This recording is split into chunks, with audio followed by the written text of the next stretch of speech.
Are you sick and tired of that political news crap? Then listen to Poor Entertainment every other Tuesday, right here on the Journey into Comics Network. JourneyIntoComics.com. The following is a Journey into Comics. Journey into Comics. Journey into Comics. Journey into Comics. Journey into Comics. Journey into Comics. Network. Production. And here we go. Ladies and gentlemen, you're listening to Journey into Comics, the podcast dedicated to all things nerd, with your host, the podfather himself, Nate Phillips. Showtime, a-holes. What's up, ladies and gentlemen? Welcome to another episode of Journey into Comics. Journey into Comics 208. Holy shit, it's late. I didn't mean to make that rhyme. It just kind of popped out of there onto me. So, hope everybody's doing fantastic as you're listening to this podcast Monday morning. I'm recording this like Saturday night, early Sunday morning. So, hope everybody's doing fantastic. Going to give you guys, as always, a little bit of back story of things that I have been doing as of late. So recently, Walk Among Us performed over the weekend, and we played this cool thing in Mulberry called Shakedown Fest. Now, at the Shakedown Fest, it was pretty nifty because we'd never played there before, and we really wanted to be a part of this event. And to finally get asked to be a part of this event this year was pretty huge. They also were like, hey, you can kind of pick when you want to play, and it was like, oh, that's cool. So we were like, maybe 8 o'clock is a cool spot. People will just be getting there. Now, what we didn't know was going to transpire, of course, on Friday, it decided to monsoon. So we're sitting there, and it's just pouring like crazy, and everything is going crazy with the rain on our drive down there and whatnot. And we're like, fuck, this is going to probably be like a maybe not so great turnout, you know? So luckily, actually, the turnout was fantastic. We got to play second. The sluts played first. They aren't actual sluts. They're all dudes. So, I mean, I guess dudes can be sluts. You know, anybody could be a slut, really. You know, and you could be a slut too. But they played, and it was a cool set. You know, really get into their music. They play a lot of different weird styles. They go a little ska sometimes and some other stuff and whatnot. So we're sitting there, and it's almost time to go. And I'm like, I don't know how many mic inputs they have. So I'm like thinking about it, and I just realized you guys on the live feed can't even hear me talking.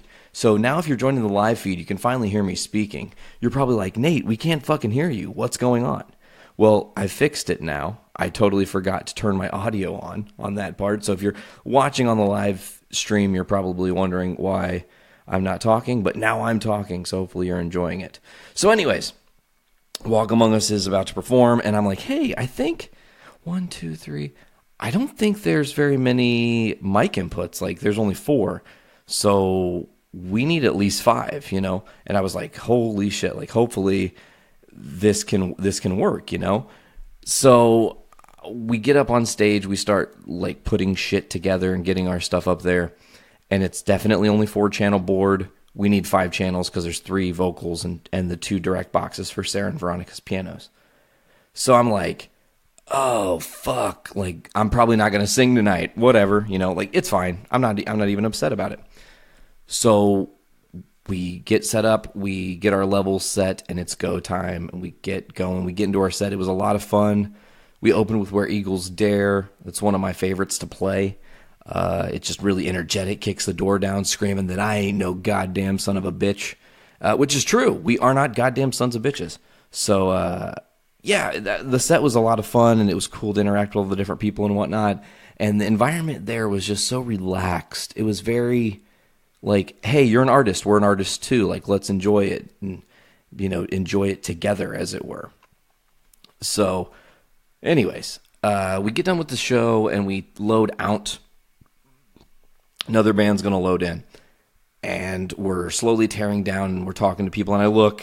Yet again, live streamers, here you go. It's proof in the pudding. I don't know if you can see it very well, but that's the Band-Aid because I blew another hole. There's the hole from last week. Can you fucking see it? live stream, I don't think they can see it.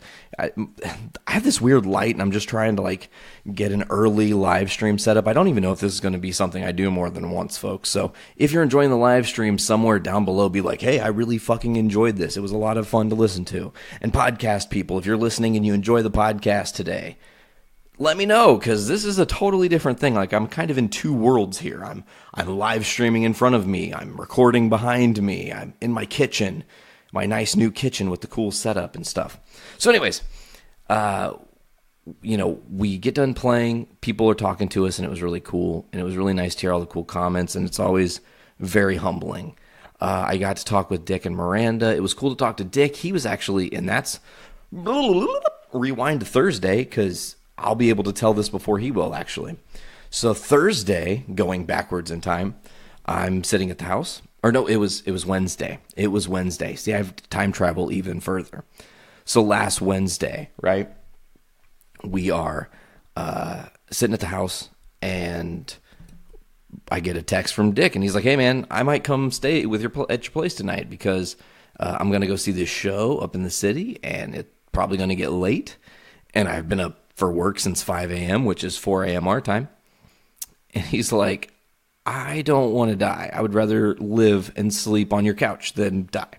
I was like, I totally appreciate that. So yes, anytime that Dick needs a place to stay, or any of the people that I closely work with, I'm always like, you definitely, no questions asked, have a place to stay. So he's like, I'll let you know. It's depending on if Nick shows up or gets to go to the show or whatever. So I don't really know the ins and outs of all that, but Dick ends up texting me. He's like, hey, I'm definitely staying over tonight. I'll be seeing you guys later. I'll text you when I'm on my way. Cool. So we're sitting around, hanging out and whatnot, watching Thor: The Dark World and Iron Man 3.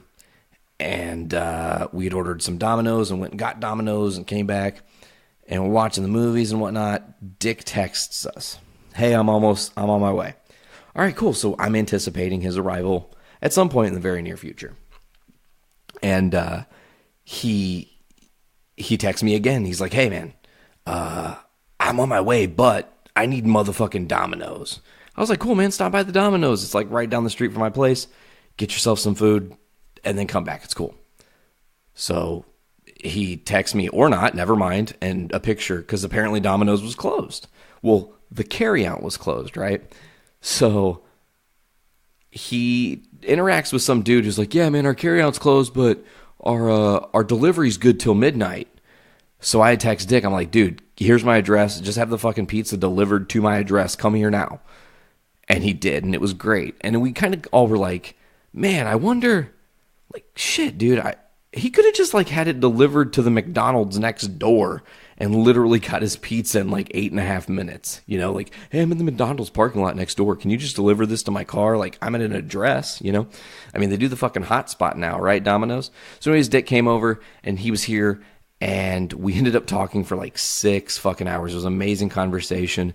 It was kind of sad that it wasn't a podcast, but at the same time, I love that there are these cool little conversations that get had in between the shows, in between the lines, that you guys don't get to hear and experience.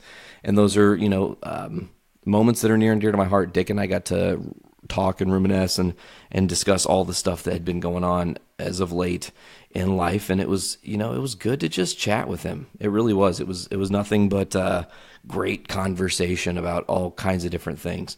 So Dick stayed, and then the next day he got up and I got up, and then we went in the kitchen where I'm sitting now, and he's sitting like right there next to me, and we recorded a little miniature podcast that you guys are going to be hearing in the near future. I'm not going to spoil that announcement.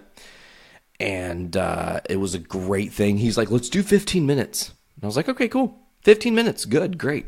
Glad. We definitely went 45 fucking minutes because we like to talk, So ultimately, Dick had to go home. And then it's like my brain starts ticking for the show and everything else to come. We had some network drama that happened. It wasn't really drama. I guess that's a poor word, but I feel like it's drama because it's like, oh, that shitty thing happened. Like, but we keep moving on because it's not the end of the world. It's not a dramatic moment when stuff like this happens, and it's kind of cool to be able to like give you guys some of the network behind the scenes here now on the live stream, as well as those of you who are listening at home. So ultimately, Thursday rolls around. I text Chris Plant. I'm like, hey, bud, kids for sale. You guys got it? And he's like, I don't have it. Travesty has hit. Our computer crashed midway through our podcast, and Ashley has to go to bed. What do you want me to do? And I was like, well, first of all, I'm so sorry, that happened. It's a fucking terrible thing to lose a podcast at all. You get into a really nice flow in a conversation, and you're feeling something very special, and then boom, something stupid happens. The record button doesn't, whatever, and blah, blah, blah. So Chris is just like, I don't know what to do, man. And I was like, here, just first of all, take a deep breath. It's all going to be okay. Like, this is not the end of the world.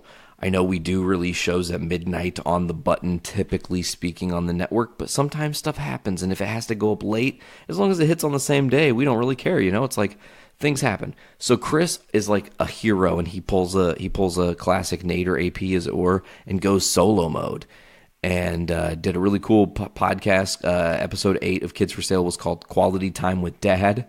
So he was finding himself and learning the weirdness of just talking essentially to yourself. But I feel like right now I'm not talking to myself. I'm talking to you, the viewer now watching the live stream, or those of you who are listening at home, as I keep saying, because I'm just making sure to interact with all the audiences that may be on here. And it's like, I haven't even checked the live stream over here.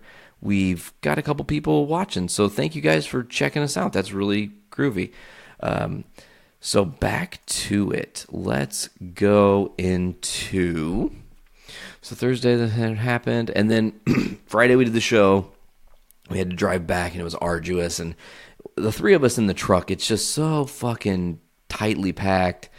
And, it's like, we love each other. We're all best friends, but sometimes essentially sitting crunched up against each other for 2 hours in a truck is not the best way to spend our time together.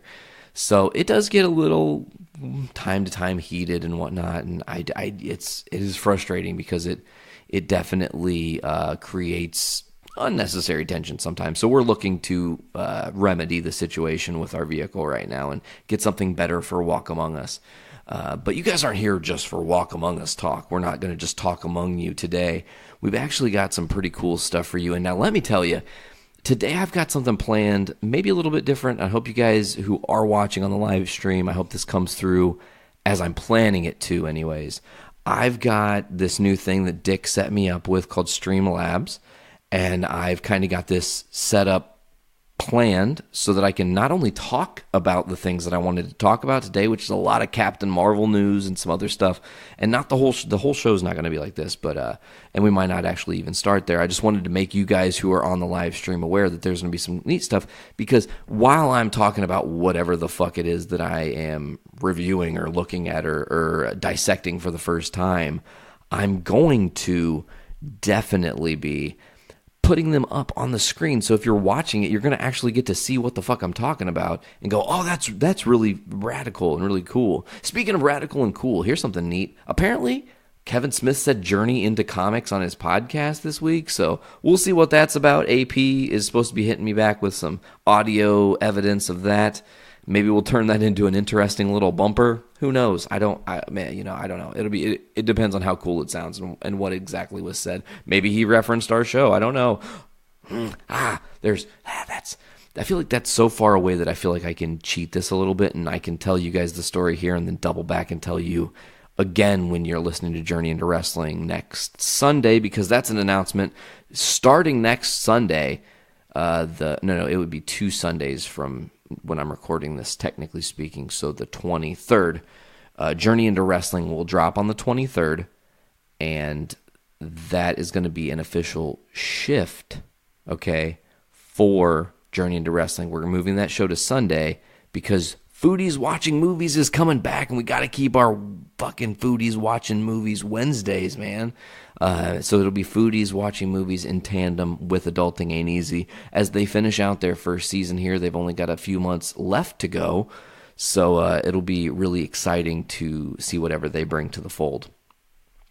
So ultimately, everything's been cool with the network and the change, but there's some really neat stuff that happened. So I made this design for All In too, because All In was this wrestling event that happened, and it was like, Oh, it was so fucking amazing, right? The first independent wrestling promotion to sell out a 10,000 seat arena, and they did it in like 29 minutes and 34 seconds or some shit like that, right? And here's the crazy thing about that is that they said they were going to do it, and they did it with the power that they have, and they don't have the WWE backing them, right? So I really extra champion these guys because they're like very much like me. I don't have anybody, you know, that's on my side. I'm not the Nerdist. I'm fucking Nate Phillips. That's as far as it goes, you know, honestly. So I don't have that big name exposure and whatnot. I'm doing this on the grind and on the hustle and, you know, hoping and praying that someday, I'm trying to get this light adjusted because it's kind of glaring and that shit is obnoxious. I just realized you guys got to be hating that. There, that seems a little bit better and a little, it's still there in my glare fucking lenses. I'll just turn like this. That's fine. It's even better. So, lost my train of thought there because the fucking light got me. Where was I at with all the shit that's been going on? Oh, so the All-In thing. Yeah, back to that. So with All-In happening, my wheels were turning, and I was like, oh my God, I'm going to make I think I told part of the story on the last Journey into Wrestling. I did. I know I did. But on the flip side of this, there's more that has happened. So I told you guys that I made the cool All-In 2 mock-up design, and I put that on Twitter and shared it a couple places or whatever, and didn't really think that it was going to do anything. Like it by all rights probably shouldn't have done anything because I'm not connected to that many people on the Twitter world, but sometimes a hashtag or a rightly placed you know, when you tag somebody in a post, somebody else happens to see that, and then something goes crazy. So I'm sitting there, and we're on our way to the Mulberry show with Walk Among Us that we did at the Shakedown. And as we're driving down there, my phone starts blowing the fuck up, and I'm like, dude, my GPS is what I need. I need my GPS. I don't care about the other fucking notifications, but I can't help but see them coming through. I see one, and I'm just like, yeah, fucking right, man. Whatever. That's not the case. And it said, Lance Storm retweeted you. And I was like, Lance Storm? Well, there's a professional wrestler named Lance Storm, and I admire him quite a great deal. He's a Canadian wrestler and wrestled in WCW, wrestled in TNA and ROH, and has wrestled everywhere, WWE, obviously. Was a tag team with Christian for a time. The Un-Americans, I think, was their tag team name. But, you know, anyways, Lance Storm, I greatly admire him. His Boston single leg is dope. He's a great technical wrestler, you know. So I see that, and I'm like, I have to click on this to see if this is real. And I click, and it's actually Lance fucking Storm has retweeted my tweet. And I was like, holy shit. And then he said, I love this design because it would work for 2, 3, 4, and 5. So then there starts to be this debate of people don't see in the design how it could be the different numbers and whatnot. I'm going to go and like probably make some more mock-ups just because I'm crazy like that. But it's super cool because I've never really, as I kick the table, I can't believe I just fucking did that. It's crazy to me because I've never had something go Twitter viral. Like I've had some interesting successes, success, whatever the fuck that means, for having like a lot of responses on a post on Facebook or whatever. I think that was in some group. And I posted a thing like, what are you passionate about? And it ended up getting like 357 comments or some odd shit like that. Only like 4 likes, but a fuck ton of comments. And I was like, wow, that's crazy. So I've had brushes with that kind of shit before. So to have all these people retweeting, all these people saying that they hope my design gets picked up, they hope that the Bucks and Cody see my design and have something to say about it. And I'm like, me too. Like, here's my thought. I don't want anything from them. They can sell that on all the fucking merch in the world, and I'll let them have it as their design. Just get me to fucking All-In too and let me sit ringside to watch it, and that's all I need. I'm sold. You know what I'm saying? Like, get me a couple tickets to go there and fucking chill and watch this shit live and get home, and that's all I care to do. And you can have my fucking design. Like, I don't give a shit that much. I mean, I think that's a fair trade. All-In 2 hasn't even been announced yet. So anyways, I digress. Let's get into some comic book news. And we're going to start off with Captain Marvel, right? So I teased and even did a little live video not too long ago that was like, I can't remember what. It was like, hey, there's going to be this big announcement on Captain Marvel. Like, hopefully we have some cool shit to discuss with that. Hopefully there's a trailer. Spoiler alert. There's no fucking trailer yet. I'm hoping maybe by this week they'll be like, shit, we really need to get the trailer out. That hype was overhyped. There's so much hype on Captain Marvel, it's crazy. And there's a lot of reason why. So like I said on the live feed, if you're hanging out right now, you're about to be seeing some cool stuff because I'm going to be showing you guys the stuff they released, the pictures they released for Captain Marvel. As Entertainment Weekly broke on Tuesday or Wednesday it was, that Captain Marvel graced the cover. And it's fantastic. Brie Larson looks amazing as Captain Marvel. Very powerful, very empowering. Looks great in the suit. The suit looks fantastic. Entertainment Weekly up there. The future is female. Your very first look at the galaxy's newest and most powerful star, Captain Marvel. I really dig it. Like, overall, just the look of that is badass. Now, it doesn't stop there because they released some more pictures, and we're going to get there. This one here, I pointed the wrong direction. I'm still getting used to what direction to point. So this one right here is the first shot from, like, in the movie, her on set with the suit. It looks fucking fantastic. I love how angry she looks. She looks like she's got a lot of rage in her, and I think that's going to be a big chess piece in her story, right?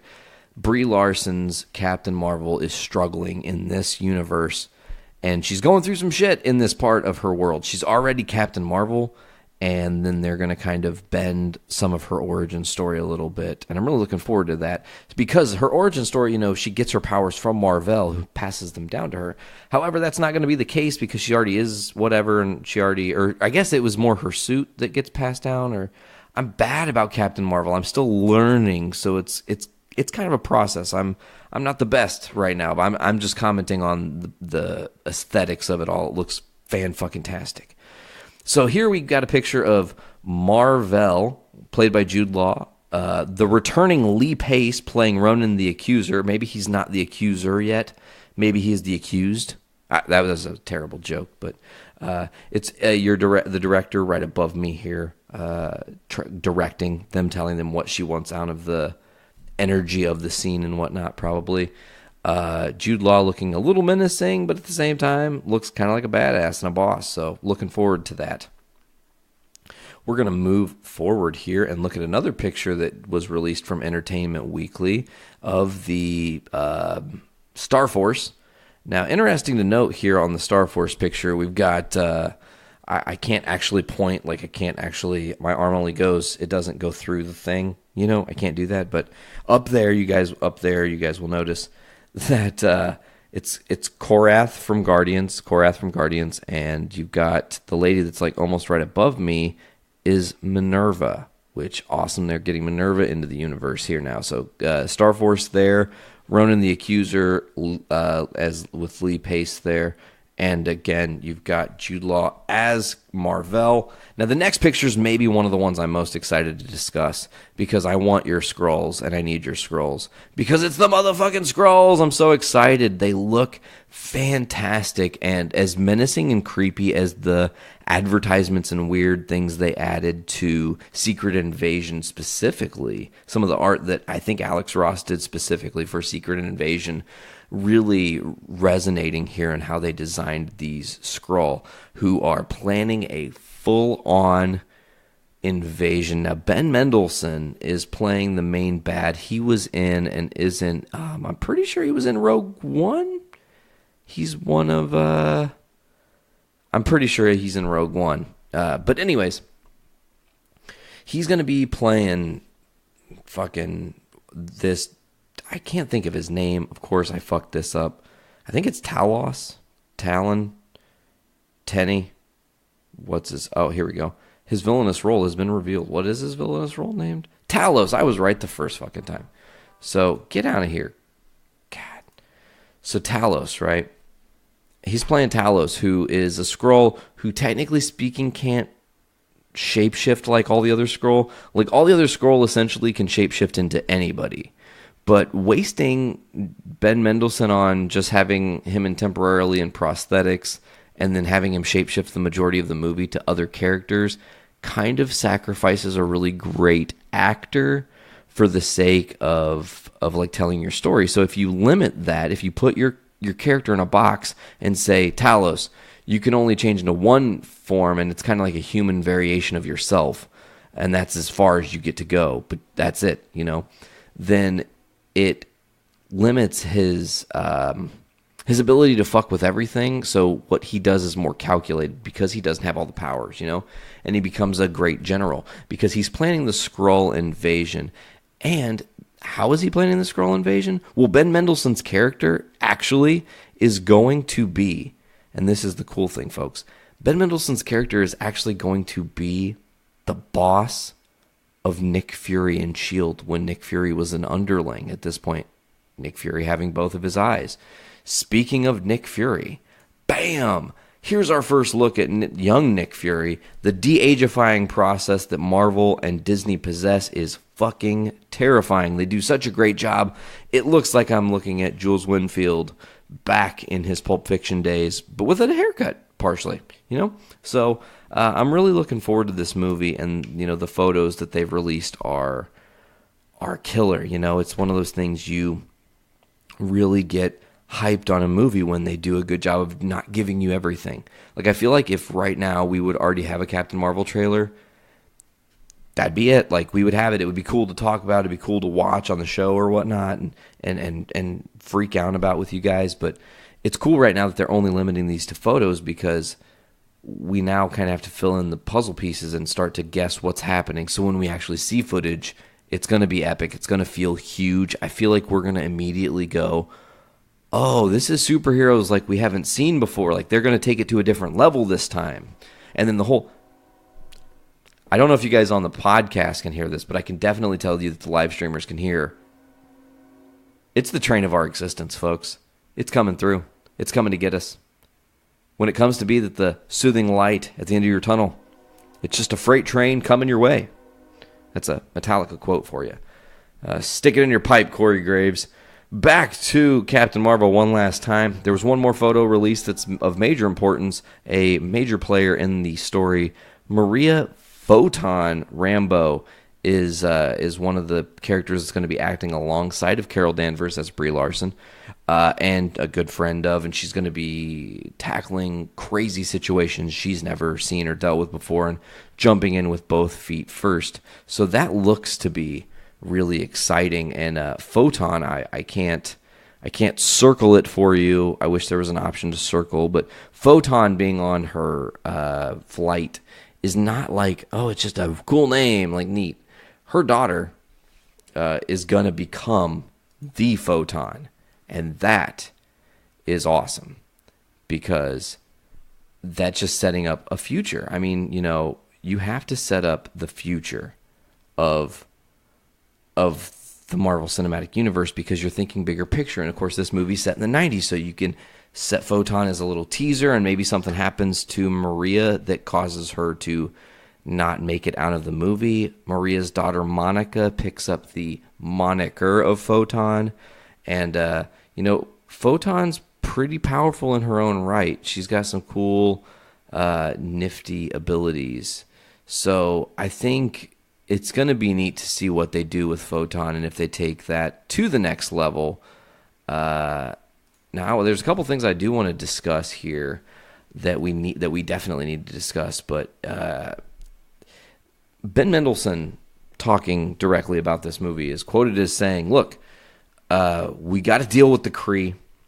The Kree are punks and the Skrulls. I mean, we're just misunderstood. At the end of the day, the Skrull is really misunderstood. Look, I don't want to curse in print or anywhere else, but if I could, I would about the Kree. Yeah, I would. Mendelsohn had a lot of fun with the role, kind of like he's playing these two different parts, but he's the same character. He says, I mean, while you're scrolling, it's a bit of a different thing. I've got a certain flow to it that this guy, gestures to human costume, doesn't have. Because this guy doesn't sound like this, and he changes his voice to the American accent. It's a lot more straight up, ready to do the work, very military, industrial complex, certain 1990, whatever. A lot more buttoned up. Scrawling's a bit more laid back, a bit more tough, a bit more nasty maybe. Maybe. You got sharper nails, stuff like that. looking forward to this movie just because they're like I said, they're doing a great job of hyping it. Nick Fury, Sam Jackson quotes some Nick Fury to also speak about some more characters that we're discussing stuff with EW here.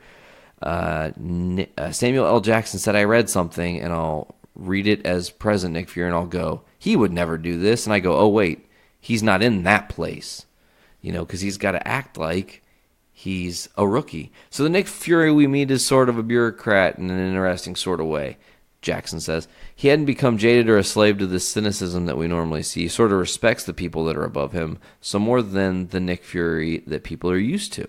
More so than the people that Nick Fury are used to. So he says he has a great sense of humor, and it was cool to, work with a rookie, Phil Coulson, again in this movie. Meeting the half-Kree, half-human superhero Carol Danvers comes as a mind-changing, attitude-changing moment for him that led to him to become the person that we know. He now understands there are other things out there. He understands that they're not all enemies. We do need to find allies who have specific kinds of skills that humans don't have, and trying to convince people above him is a difficult task because they haven't seen it or experienced it.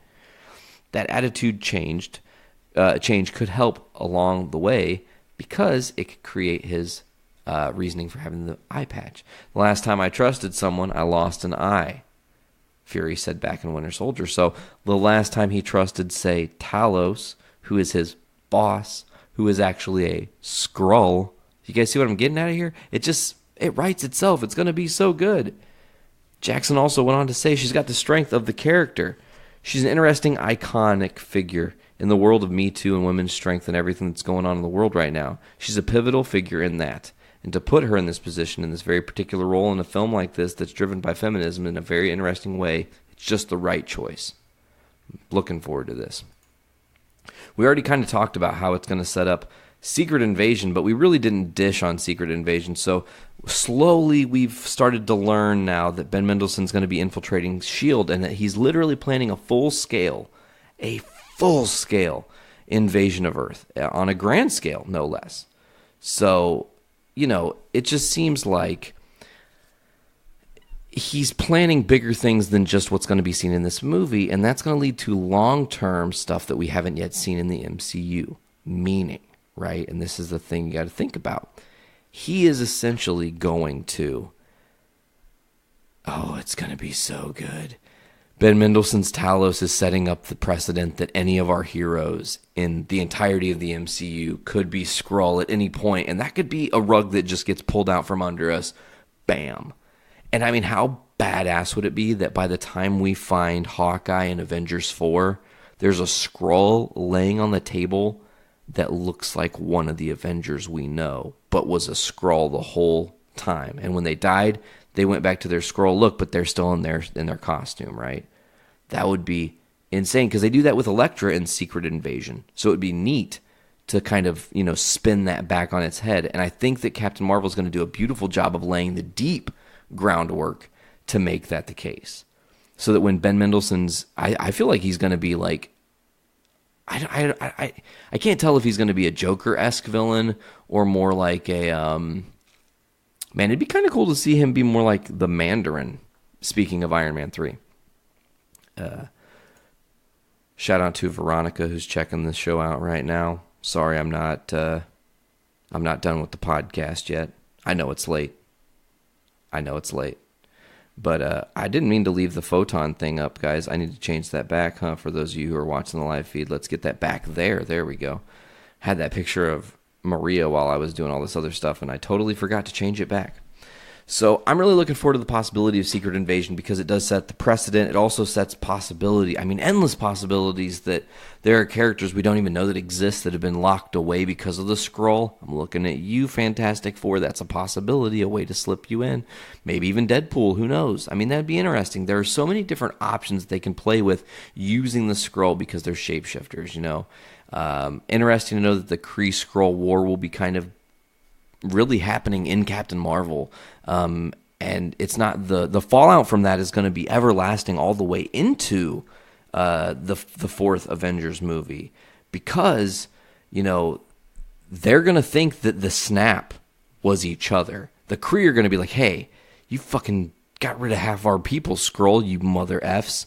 And then the Skrull are going to be like, no, we didn't. But you got rid of half of our people, and that's what we think happened. And they're not going to go, oh, we both lost half our people. Maybe it was someone else. They're going to just keep fighting and more fighting and more fighting. And it's going to set a great story up, and I'm really looking forward to that. Now, back to it. We're going to do some other stuff here, talk about some other things. Okay, we're going to get into some Marvel news here. We've actually got a lot of Marvel news today. I don't think I covered enough Marvel last week, or I don't cover enough Marvel on this show at all, maybe. DC news was slow this week. I don't have the streaming service yet. You guys should check that out if you have the opportunity. Hopefully you do. Oh, what up, Ross? Ross came and checked the podcast out during the live stream. I didn't even see that. Now I feel like a jerkhole. My bad. So anyways, let's get back into it. We've got some more James Gunn news on the horizon. I've got a lot to say, 3 different articles, 3 different things to break down. So before we do that, here's to you, AP. Here's my Facebook live stream, first time drinking water during the podcast. We wonder why we do it. It's to keep shit real, because I'm a human, you guys, and that's just who I am. Oh, yeah.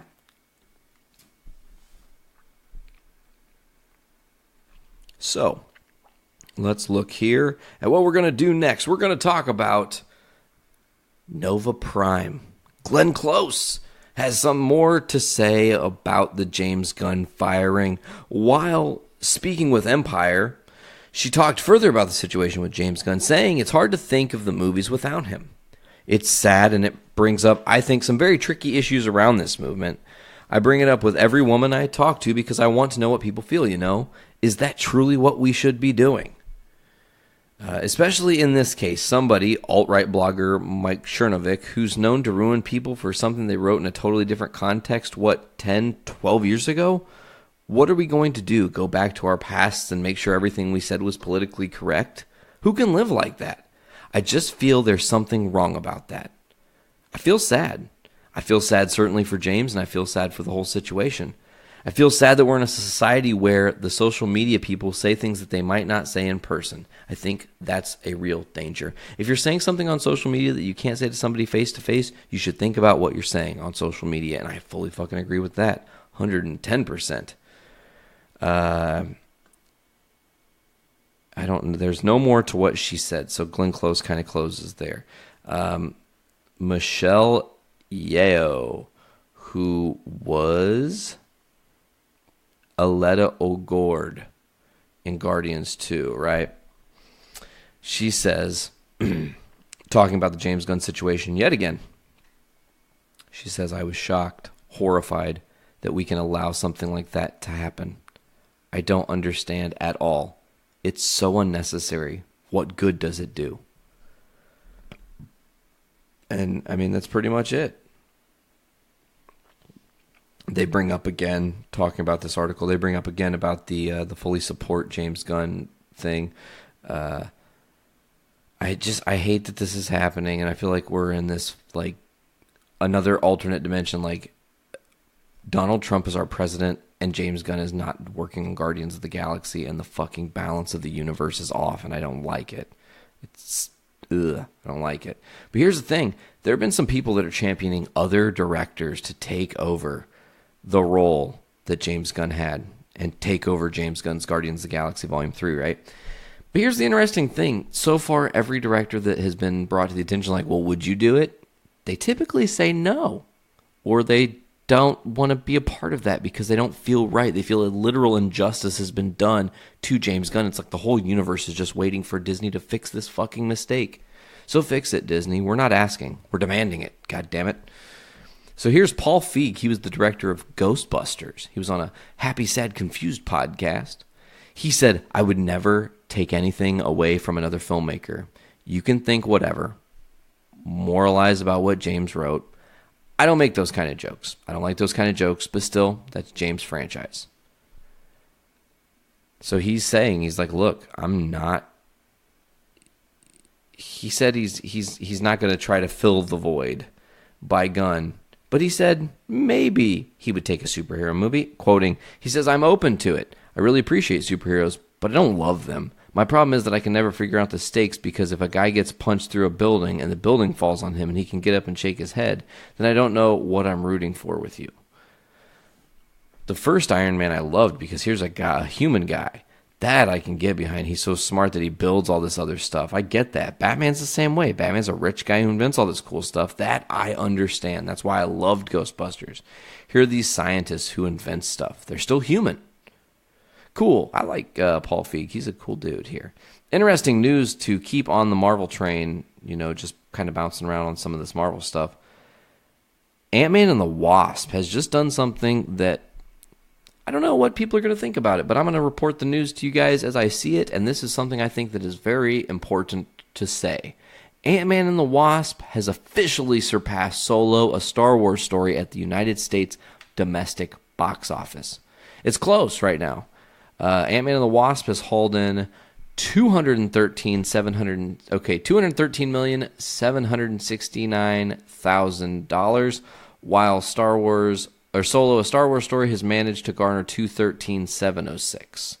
So, what is that? $63,000 separate them right now. But that's still very important to note that a Star Wars movie is getting beat by an Ant-Man sequel. And I'm really happy that Ant-Man and the Wasp is doing good. It did great overseas. It's kicking ass. It's not the highest rated movie of all time or anything, but I thought it was very fun. It was very energetic, and just seeing Evangeline Lilly and Paul Rudd. We've already reminisced on and talked about our review of Ant-Man. Go back and listen to Veronica and I cover that back in July, whenever the fudge that was. I can't remember what episode that was. I feel like it was post 200, maybe pre-200. It would have had to have been. Oh, it was that quantum shit, 199. I remembered. I didn't even have to look it up. I feel very good that I did not have to look that up. I would have felt weird if I was looking it up, So anyways, let's get back into some more news. Cool that Ant-Man and the Wasp is breaking those records, but we're going to get on to some actual comic book news for a brief momento here. And I am so pumped, you guys. Listen, there is one character that I have believed thoroughly is highly underrated, okay? And he is going to be returning to the fold very soon.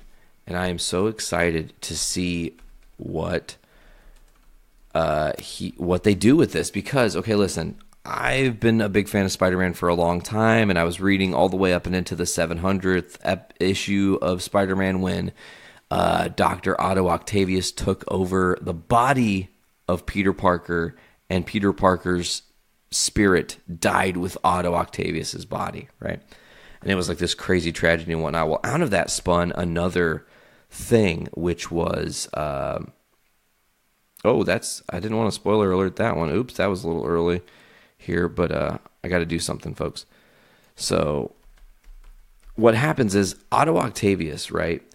He shows up, and I can't even do it. Oh well, doesn't matter. That doesn't matter. I was trying to edit something on the podcast for the live stream, and it just didn't work, folks. So we're gonna move on. I was gonna show you guys this thing because Marvel is bringing back Superior Spider-Man. So what happened was, after Otto Octavius took over as Spidey, or as Parker, he decided, I can be Spider-Man, and guess what?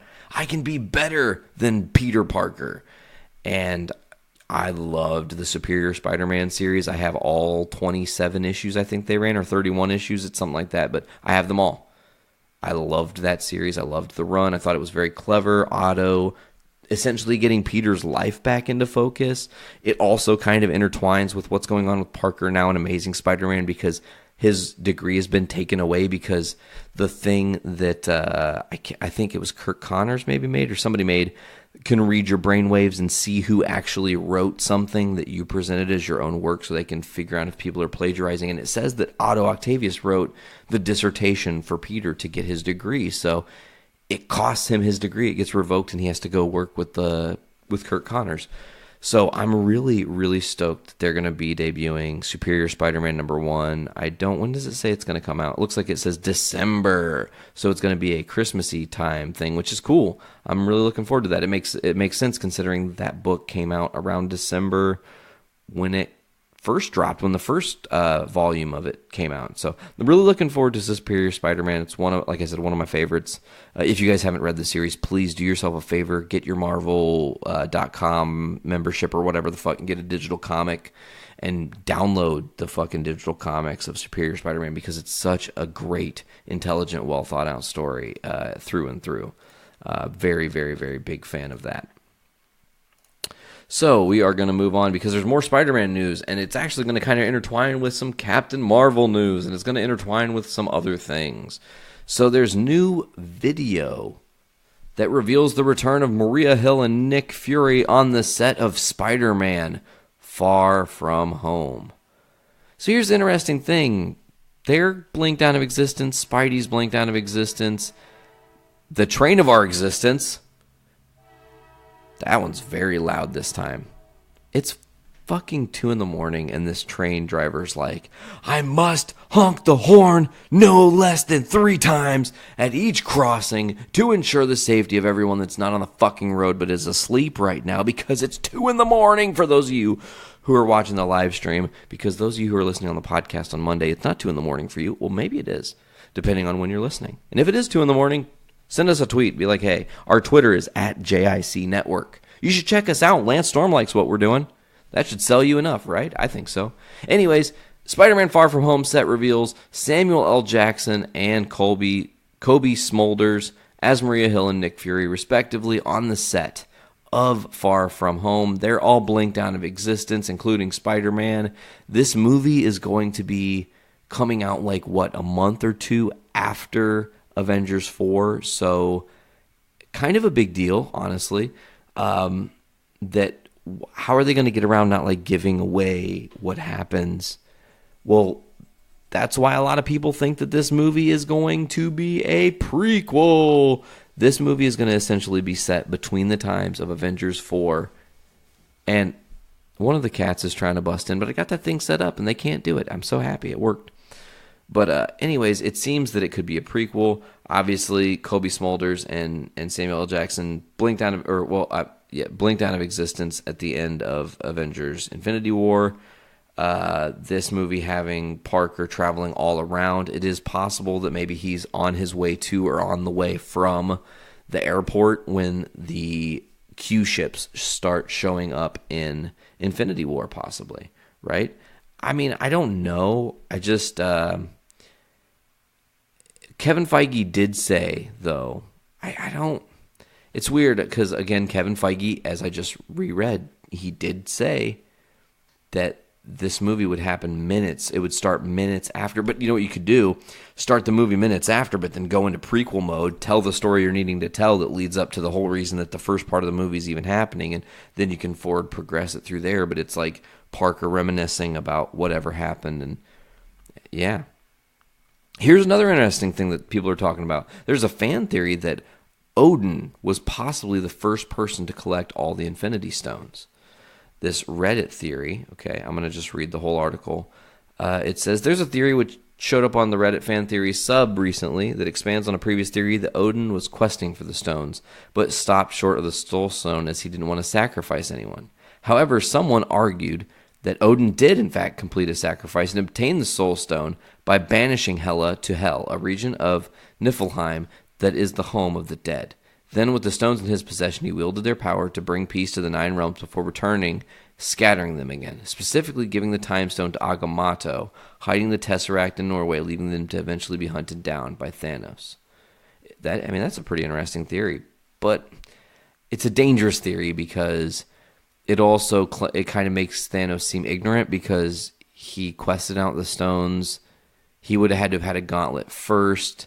He couldn't have just held... maybe he holds on to him, but he would have had to have had a gauntlet to wield all 6. Even Ebony Maw saying that no one's had the might, nay, the nobility to wield not 1, but 2 Infinity Stones. So to wield all 6 would be incredible. And almost impossible in that regard. There is also a suggestion that the Soul Stone has a specific impact on its bearer, particularly after they've completed the sacrifice in order to obtain it.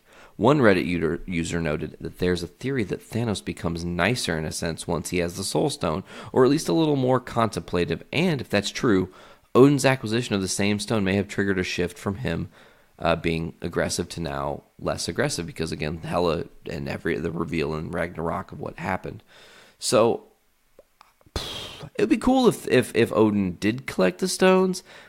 Maybe he collected some of them, and he definitely had the Tesseract. He definitely at one point had the Tesseract because he was well aware of its power.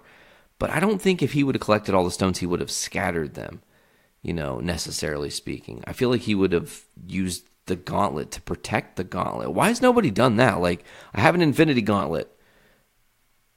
I am the only person. May he who is worthy yield Thor's hammer. Same fucking thing for this gauntlet. Now, no one else can fuck with it. Now it's just on me. No matter what, unless it's my arm and my DNA holding it, no one else can use this fucking thing. Game over. No one can defeat you then. So there's one more thing on this part of the podcast here, which, I don't really know how long this one's going to actually run because I got to do a little bit of timey-wimey editing only because I started the recording before the live feed so then I could get everything lined up how I wanted to do it. And hopefully it all turned out. Hopefully the live feed looks as cool as I hope it did. I hope you guys have been enjoying watching it. Most of you are probably replayers. I want to shout out the 3 people who were up this late to watch me. The lovely and beautiful Veronica Evans. My homie, Mr. Ross, who, shout out to Mr. Ross. He's going to be coming up on the podcast soon, and we're going to be having some chats. It's going to be great. I cannot wait. And also, the man himself, Alex Cutter. Shout out to you, man. Nothing but love, brother. So, someone sent this to me. It says, Marvel star Idris Elba doesn't know what the MCU is. And I don't know what this video is, so I'm just going to click it, and we're going to listen and watch. I don't have a way to show you. Maybe I do. Let's see. I don't think I can, but maybe I can. I'm not sure. Let's try it. So I'm going to just go here. You guys, this could be a total, absolute disaster. I'm not sure. Enter new scene. Done. But I can't edit the scene. That's stupid. So it's just a black screen. You guys can't even see me. I'm like John Cena right now. You can't see me. Yeah, I want to remove that scene. I'm going to go back to this scene. Damn. That was dumb. I was hoping to be able to show the video to you guys, but this says Idris Elba doesn't know what the MCU is, so you're just going to have to listen along. Those of you on the podcast, hopefully you'll be able to hear this. Let's check it out. This is a great period drama, and I feel like most period dramas we see is always from like a white perspective. How important is it for you as a director in that you're telling stories that show narratives from people in the margins? There needs to be balance in everything we do, As an entertainer, I think that it's important that, we get stories that come from Victorian times. Why not? We live in England, but also we have a multicultural society. Let's see some history. People don't know what's a yardie? Like, literally, what does that mean? And the film doesn't go out to explain that, but at least you get a real sort of in-depth look into West Indian culture.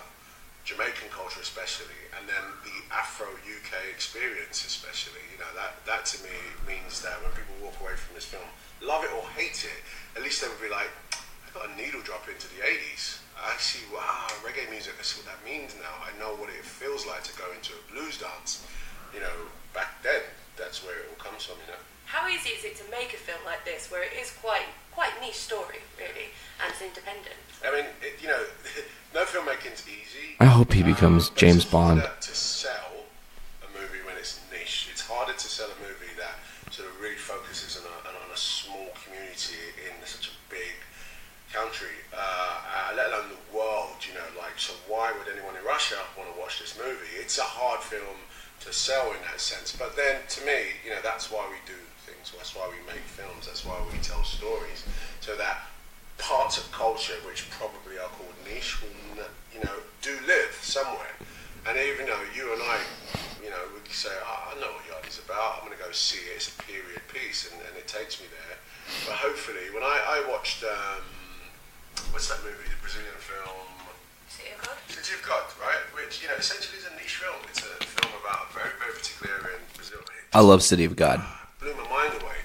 I know nothing about it, but I know a little bit more now. So that's why it's important, Absolutely. I suppose now that you're out of MCU, it makes it so much easier for you to do this. Is there, is this what you want to do now? Is directing kind of, I suppose it's kind of leveling up, like... What's MCU? MCU, Marvel Cinematic Universe? Oh, yeah. Oh, right, okay, yeah. He didn't know. It's cool. I feel like it's like this one thing that fans have done. Like, Oh yeah, I've never heard that before. I thought it was Manchester United. But no, look.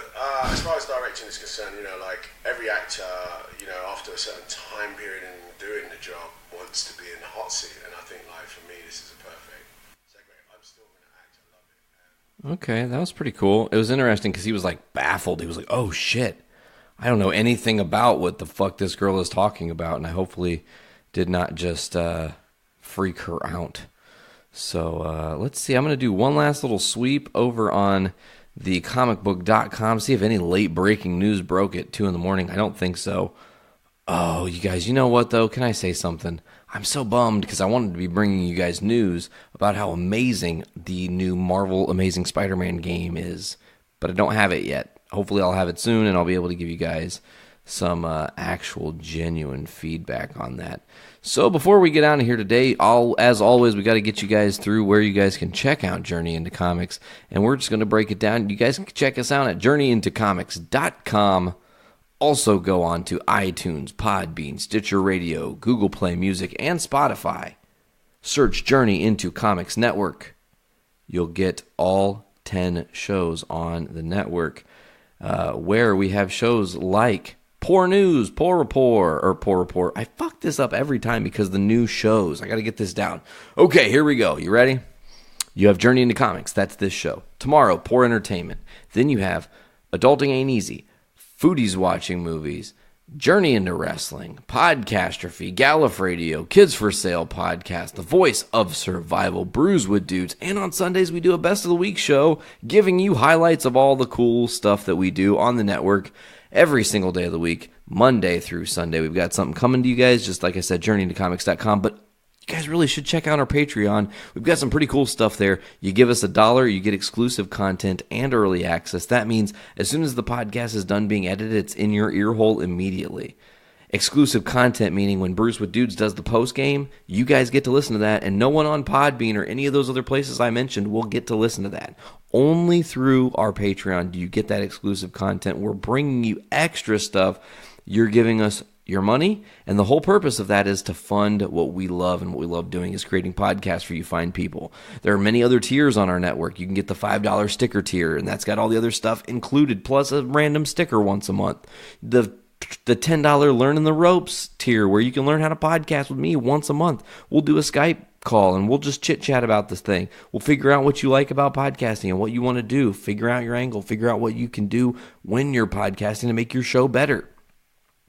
Also, you've got the $20 t-shirt tier that has all the other stuff except for the Skype call. And you get a t-shirt. But then you have the Learning the Ropes and a t-shirt tier that's everything for $25. So it's actually a deal. It's a discount. You get more stuff for $5 less than if you were to buy those things separately. We need your help. We would love your help. Please go check us out. That's patreon.com/Journey into Comics, folks. I want to thank you guys so much for checking this out. For those of you who have been on the live stream, thank you for this experience. It's been totally interesting and different, and learning how to decipher what to interact with, and learning the whole thing. Hopefully you guys like the look of everything. As always, I am your host, Nate. This is Journey into Comics 208. I want your Skrull. As always, do me a favor. Be breezy. Be chill. Tip your caps back, saw those brains open, or your skulls open, saw your scrolls open, and fill your brains with shit. Later, guys.